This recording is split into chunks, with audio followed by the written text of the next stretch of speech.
بی هجران بیا با هم بگیریم و بیرحمی این عالم بگیریم برای ما که در آتش نسوزیم رسولی حق گریست ما هم بگیریم. این آخرین ترانه ملکه سعیدова هنرمندی معروف تاجیک است که تقریبا یک سال پیش سروده شده است.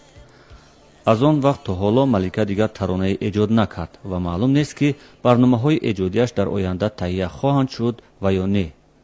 این آوازخوانی شناخته حالا دنیای کاملا دیگر دارد و میگوید متن یک ترانه مذهبی مجرای زندگی او را به سمت دیگر برد. او را بیشتر به خدا نزدیک کرد و زیارت کعبه مقدس را نصیبش کرد. ملکه صحنه و تمرین و ترانه‌سرایی را به دکانی خرد در یکی از کوچه‌های دوشنبه عوض کرده است. بعد بازگشت ملکه سعیدова از زیارت خانه کعبه ما با او صحبتی داشتیم و او اشاره‌هایی کرد که این زیارت ارزش‌های قبلی را در نظر او کمرنگ تر کرده است. و اون سرود وقتی که اومدن ماه رمضان بود و من الکی ثبت کردم و بعدا مدتی چند خیلی گذشت ماه رمضان بعد مادرم شب لیلة القدر بود هم رو نشستیم سرود خوندم. من حتی نمیدونستم چی کدوم نمودی فرمم شدم فرمایشی همون لباسایی که صحنوی داشتم همونایی گرفتم و روی مال مادرم همین خیر کرده پیشان اصلا خوندم همین من تنها دستور داده بودم در شعر الکی من رفته بودم. جان و دل من فدای مادر قربانی ترانه ملکه از هنرمندان محبوب مردم تاجیکستان است که ابتدای سالهای 90 قرن 20 به صحنه هنری تاجیک پیوست. یکی از شعرهای شاعره معروف گلرخسار آن زمان او را همچون هنرمند جوان و صاحب استعداد معرفی کرد. ملکه در طول تقریبا 20 سال اخیر همه ساله یک آلبوم سرودهای خود را نشر میکرد. اما با یک بارگی بریدن او از کسب و پیوستن او به جاده دیگر همتاها و مخلصانش را هم به حیرت آورد و هم محزون کرد. در دل مردم جوشته است. همچون هنرمند او را دوست می‌دارند تا حضور سراغ میکنند. بسیار مخلصاشون با ما ایراد میگیرند که بسیار بر وقت از صحنه رفت.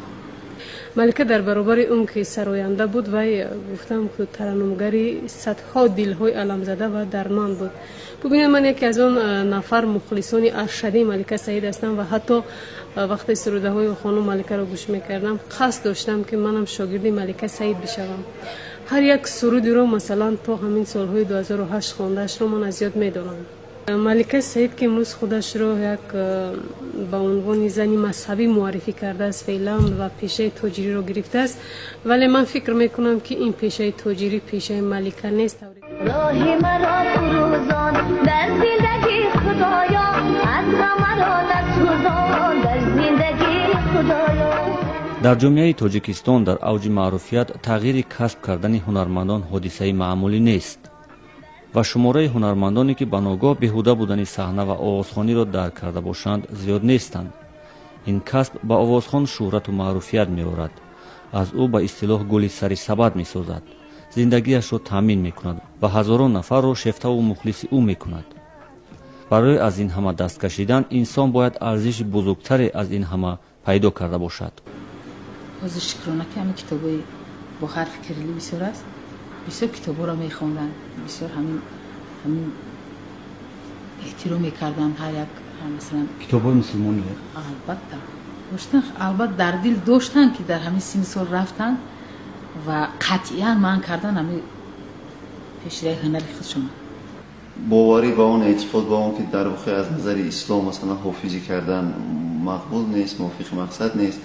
خودم می‌چیدم تو اندازه در سطح تحت شعوری و همون مثلا آوازخوان بگیرم اگر تاثیر دارد، ولی بسیار موارد با میگن شرایط وضعیت مجبور میکنه تا آوازخوان میتواند همون آوازخوانیش یک واسطه روزگذرانی آدم باشه. آدم باطناً تیار میشه طول مدت تو و طبیعی است که با همون خودی همون حالت یکون حادثه یکون ظهورات سبب میشه در نظر دیگران گویا که آدم یک باره دیگرگون میشه در آخر باشد یک پروسه طولانی است که ممکن سالها دوام میکنه. حالا مخلصان ملکه به اون نامه می‌نویسند و از طریق رسانه‌ها می‌پرسند که آیا آوازخوانی دوست داشته آنها به صحنه برمیگردد یا خیر. روی تجارت یا چیزی بوده است که الکی آدم رو بند میکرده است و پای ایجادیات درستی گویم که این روزها نیستم. فقط تازی میخوام که جستجو کنم و یک ایجادیاتی نوی زینه دیگری رو پیدا کنم در روی ایجادیات که الکی اون زینه رو الکی شما دیدید، شنیدید، ترای کردید، شنیدید و میخوام چیزی که باشد یک چیزی نو باشد به خاطر مخلصان. اگر که همون سرودهای مذهبی هم خونن، دینی هم خونن، همون سرودخانه که بوده.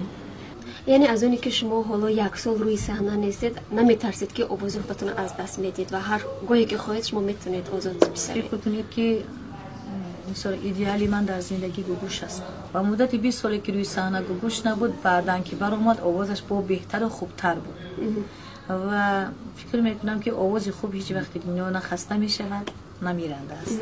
تو گذشتی و خمارم نگذشت، سوزش جان پیدارم نگذشت، عاقبت این حوثی نشکسته، رشته جان و تنم میسوزد قصه عشق تو را گفته نشد، عجبا نیست که نا گفته نشد قصه